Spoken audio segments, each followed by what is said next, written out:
Hola a todos, bienvenidos a La Tierra Baldía, canal digital de poesía.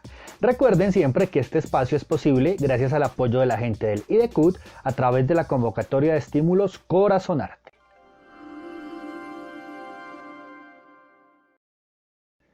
Bueno, ¿qué tal amigos? Este es nuestro tercer video. Estoy muy contento por la recepción, los comentarios que me han hecho llegar por los otros dos videos anteriores y vamos avanzando en esta aventura de tener un canal aquí en YouTube dedicado a que hablemos de poesía, a la reflexión sobre la poesía.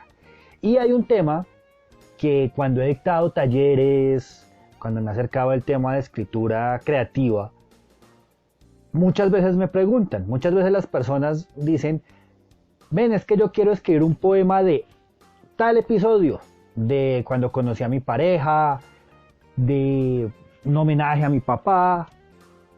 Y siempre que alguien hace esa pregunta, quien tiene otro interés, quien quiere escribir un poema sobre las nubes, queda un poco fuera de lugar.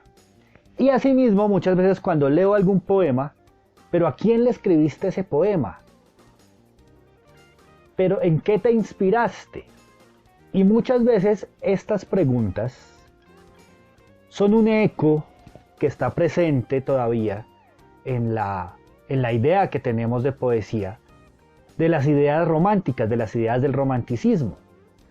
Cuando gente de la talla de Schlegel, por ejemplo, hablaba de la poesía como el género del yo, como el género de la subjetividad. Y esta idea pues será retomada ni más ni menos que por Hegel, quien definirá la poesía precisamente como aquella expresión subjetiva por excelencia. Y Goethe, bueno, en alemán no es, qué bruto cómo habla de alemán este man, pero Goethe habla de que todo lo que ha escrito es algo que en algún momento de su existencia ha vivido. Y esa idea de tomar el poema como la biografía del autor, como un reflejo de lo que me ha pasado, pues es una idea que va a ser problemática.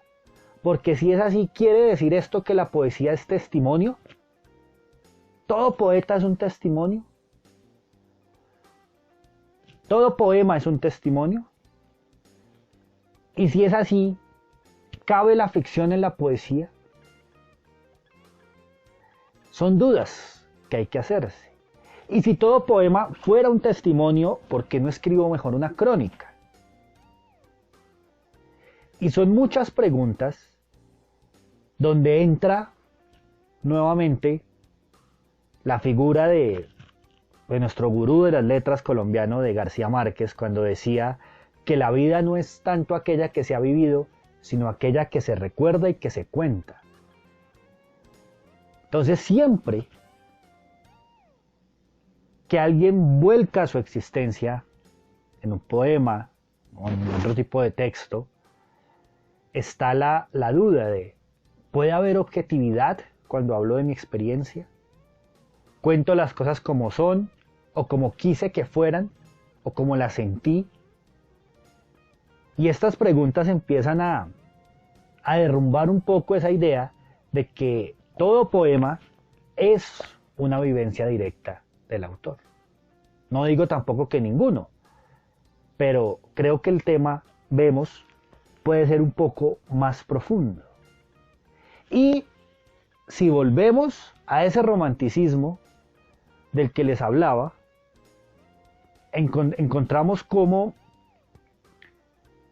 a medida que avanza la idea romanticismo y va derivando en esta poesía simbolista, comienza esa idea del yo místico que se va a fundir con la naturaleza, que se va a fundir y se va a representar en la naturaleza. Y pensemos en el cementerio marino de Paul Valéry, por ejemplo. Pensemos en Novalis.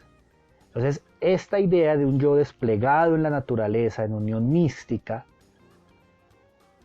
pues deja de ser simplemente una vivencia, deja de ser el poema al día en el cual el recuerdo que tengo de mi abuelita. Entonces es algo que tenemos que tener en cuenta a la hora de escribir. Es algo que tenemos que reflexionar, aunque estamos en toda la libertad de escribir el poema, y hay poemas hermosos de ese tipo, del día que de mi recuerdo con la abuelita o del día que le ve cometa, hay que pensar en el poema como ese texto, como ese producto elaborado. ¿Y elaborado por qué? Doy mi punto de vista. Es un yo que se va a fundir con la cometa, con el recuerdo. Y esto lleva, por ejemplo, a que hay autores que se han leído de las dos maneras. El gran Baudelaire, ya que estamos en este momento romántico, simbolista, que estamos recordando estos grandes nombres del siglo XIX, Baudelaire, al mismo tiempo que en su poema El Albatros va a ser, si no han leído El Albatros, léanlo, es buenísimo, va a ser un símbolo él mismo de ese yo del poema fundido con la naturaleza, fundido, entendiendo ese albatros, entendiendo el ave como un símbolo del poeta. Pero también recuerden que Baudelaire va a ser juzgado, va a ir a los estrados en Francia, acusado de, pues básicamente de inmoralidad, frente a las flores del mal, donde se interpretó que esta revolución que fue las flores del mal frente al buen gusto de la época, frente a las buenas maneras, frente a la gente de bien, a la autodenominada gente de bien, que siempre ha sido un problema grandísimo, contra ellos también escribe Baudelaire, y Baudelaire va a ser juzgado y va a ser duramente censurado. Entonces, este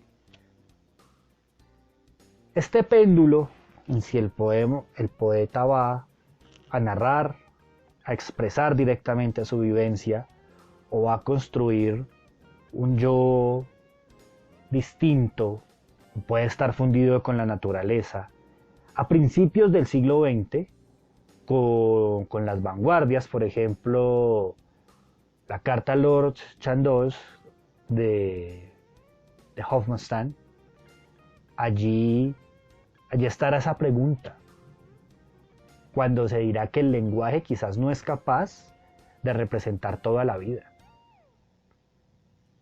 Y esa pregunta, si el poema no es capaz de representar toda la vida, y recuerden, todos hemos sentido esa sensación de quedarnos sin palabras en algún momento de nuestra vida, que es la misma situación que la que ya mencionamos en algún otro video, cuando Amanda Berenguer escribe ese poema durísimo sobre la dictadura uruguaya, y dice cómo se queda sin palabras ante el dolor de mis hermanos torturados, dirá el texto. Entonces, si el lenguaje no alcanza, puede ser el poema la biografía, la experiencia directa del poeta. Y aquí va a aparecer también a principios, en las primeras décadas del siglo XX, Margaret Sussman, una crítica literaria alemana, y ella dirá que no será necesario leer el poema como la biografía del autor, que de hecho es irrelevante esa biografía del autor, que hay que empezar a separarlas, que una cosa es el autor de carne y hueso y otra cosa es el texto, donde ya el lector se enfrenta a esa experiencia, a ese juego de palabras que le propone un poeta.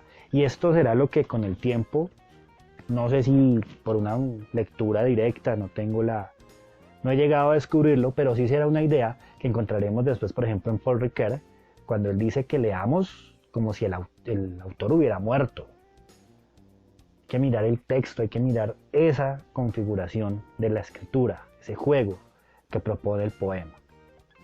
Y también a principios del siglo XX, otra crítica, Kate Hamburger, también alemana, que su nombre la delata, dirá que ese yo que nos habla en el poema siguiendo estas ideas que hemos mencionado, no es necesariamente el yo de carne y hueso, no es Paul Celan allí como si estuviésemos teniendo una conversación con él, o Neruda, o Borges, póngale cada uno el nombre de sus afectos en su mitología literaria, en su galería de superhéroes poéticos, sino que lo que se trata es de una construcción de ficción que hace el autor para poder expresar sus intenciones poéticas.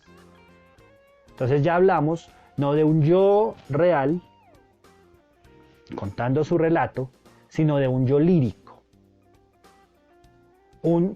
Si quiero hablar de mi experiencia, un yo como si fuera otro. ¿Y por qué otro? Un otro que sea capaz de enganchar con ese lector.